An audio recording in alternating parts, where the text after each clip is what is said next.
அவனுக்கு தேவை விஜய் ஒரே ஒரு தடவை தான் இங்கே வர போகிறாரு.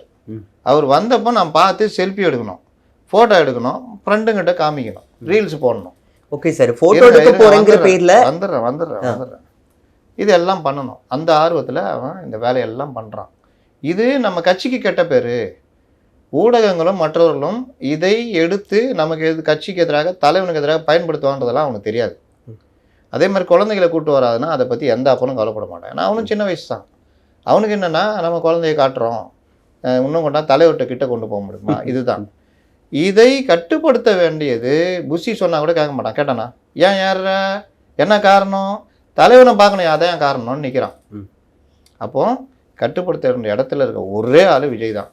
ஏன் ஏறுறீங்க, நம்மளை பற்றி ஊர் பூரா என்ன பேசுகிறாங்க, நீங்கள் பண்ணுற ஒவ்வொரு காரியமும் இந்த பகுதி மக்கள் நம்மளை வந்து எப்படி பார்ப்பாங்க, நீங்கள் பண்ணுறதுனால எனக்கு கெட்ட பேர். நம்ம கட்சி கட்டுப்பாடான கட்சின்னு நம்ம தான் நிரூபிக்கணும். அப்போ முடிந்தவரை கட்டுப்பாடோடு நடக்கணும். திமுகலாம் பார்த்தீங்கன்னா கடமை, கண்ணியம், கட்டுப்பாடு, இதுதான் நம் தொண்டர்களின் இதுவும், தொண்டர்கள் அமைதி காத்து இப்படிலாம் உருட்டுவாங்க. பார்த்துருக்கீங்களா? பார்த்துருக்கேன். எல்லாம் வெஞ்சாப்பில் நிற்பான்.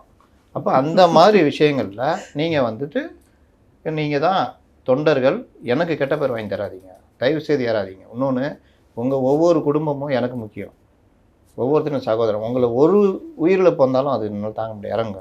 விஜயகாந்த் பண்ணுவாருங்க, கூட்டம் முடிஞ்சினோன்னு ஒரு 5 நிமிஷம் இதுக்குன்னே பேசுவார். ஒவ்வொருத்தரும் வீட்டுக்கு போயிட்டு, இப்போ அந்த வீடு வயலாகுது, போயிட்டு நீங்கள் சேர்ற வரைக்கும் எனக்கு தூக்கம் இருக்காது, எனக்கு அது ரொம்ப முக்கியம், பார்த்து போங்க, இப்படி போங்க, அப்படி போங்கன்னு. இது தலைவனுடைய பண்பு.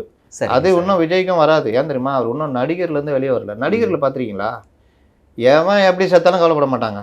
அவன் வந்து கையை ஆட்டிக்கிட்டே அப்படியே போயிட்டு போகணும். இன்னும் அந்த மனநிலேருந்து விஜய் வரல. கரெக்டாக அந்த சம்பவம் நடக்கிறதுக்கு ஒரு நாள் முன்னாடி நான் ஒரு பேட்டியில் சொன்னேன், விஜய் இன்னும் நடிகராகத்தான் இருக்கிறார், தனக்கான டிமாண்டை மெயின்டைன் பண்ணணும்னு சனிக்கிழமை வராரு, தனக்கான டிமாண்டை மெயின்டைன் பண்ணிக்கிட்டு கூட்டத்தை சேர்க்கிற அந்த ரோட் ஷோ வேலை பண்ணுறாரு.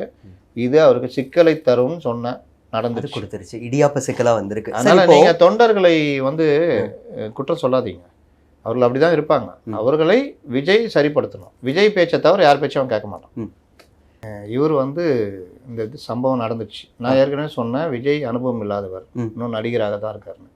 அவர் இப்படி நினச்சி கூட பார்த்துருக்க மாட்டார். அதனால தான் நான் சொல்கிறேன், விஜயை போய் பெரிய அளவில் கொலை குற்றவாளி மாதிரி பண்ணாதீங்க. இல்லாமல் டெபாசிட் கூட சுமந்துக்கிட்டு அறிவாலய வாசலில் நிற்கிறவங்களும் இருக்காங்கன்னு சொல்ல வர்றீங்க. அது ஓகே சார், அது உங்களோட பாயிண்ட் ஆஃப் வியூவில். இப்போ ஜெயலலிதா சொன்னேன் சார், என்ன டிவிலாம் வச்சார்ல ஒருத்தர், எங்க இருக்கிறாரு, அது வேற சொல்றாரு, நான்லாம் ஃபுல் டைம்லாம் கிடையாது, நீ வந்து டைம் வச்சுக்கிறேன், டைமுக்கு வந்து என்ன கூப்பிடு, நான் பார்ட் டைம் அரசியல்வாதின்ற. அது என்னுடைய பார்ட் டைம் இல்லை சார், ஃப்ரீலான்சரா கூட அவர் வந்துட்டு போறாரு. அரசியல்வாதி. Yes sir. இப்போ